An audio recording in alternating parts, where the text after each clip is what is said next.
Ku Lwokubiri lwa wiiki eno abakuumaddembe lwe basoowaganye n'akwatidde NUP Bendera ku ky'omukulembeze w'eggwanga Robert Kyagulanyi era nga mmotoka ye mwanoonyeza akalulu yakubiddwa amasasi ng'agezaako okuyita ku misanvu ekyabadde giteereddwa mu kkubo ejjinja.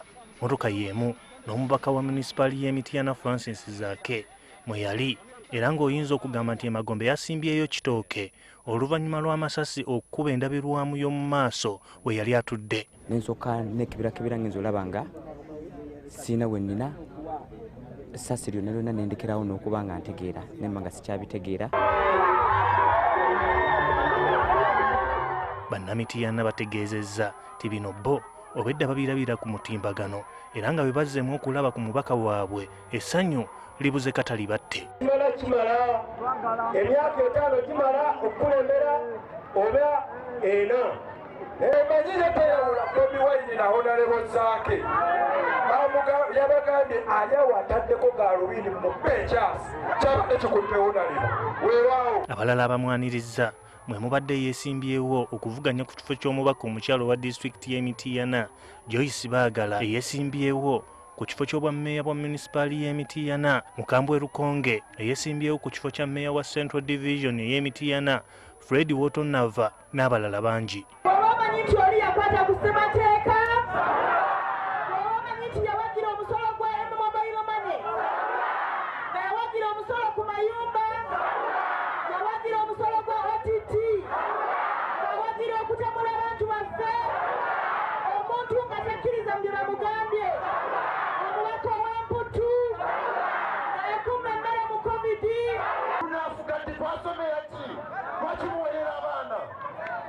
Muli wano emirimu obusente butono, esente efiizi ali waggulu. Ng'ayogerako gye bali omubaka Francis Zaake yabakalaatidde obutava ku mulamwa wabula okukolera wamu ekitole. Mityana yaffe ebadde esembe ennyo ekimala nga tukitegeera bulungi nnyo tinga Mityana pulezidenti waffe Kyagulanyi Sentamu agenda kukikwatamu Mityana tetugenda okusooka okwambala eki. Emubende abamu ku bavuganya ku bifo by'obubaka bwa paalamenti mu disitulikiti eno okuli Sumaya Nabawanuka ayagala eky'omubaka omukyalo wa disitulikiti ku kadi ya NUP ne Tumwesigye Fred ayagala ekyabuweekula South ku kadi ya NRM akalulu bakanoonya kyalo ku kyalo era nga basuubizza abalonzi nga bwe bagenda okulwanyisa ekibbattaka okutumbula ebyobulamu saako ebyenjigiriza n'okutumbula ebyobulimi n'obulunzi. Ensonga y'ettaka yo nabasuubiza nti ngitambuliramu bulungi. Obujjanjabi mu disitulikiti tugenda kubitereeza bibaddewo lwa butabeera n'amazima eddagala terituuka tetumanya gye liritidde naye nga tugenda kufuba okulaba nga tusaaka ssente zeeyongereko mu bajeti. Amazzi amayonjo obwekula South okukwata ku byobulamu mu ebyo nga sinatuuka ne mu kampeyini eno nti nina bingi byenkozeeko nyambye abantu ku nsonga z'amataka ekirala nyambye ku makubo gaffe nga sinajja mu kalulu. Yo mu disitulikiti y'e Kamuli abakwatidde ebibiina ebyenjawulo Bendera ku ky'omubaka omukyala nabo tebatudde.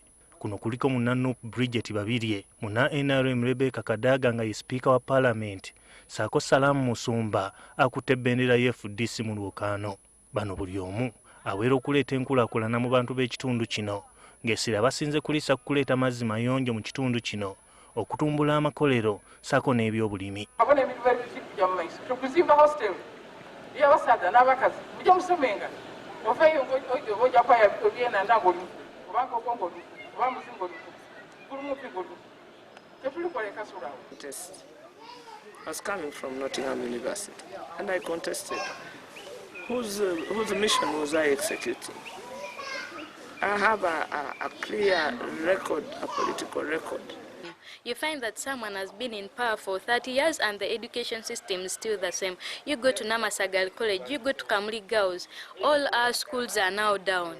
And the other issue is this woman MP seat is to enable women come up.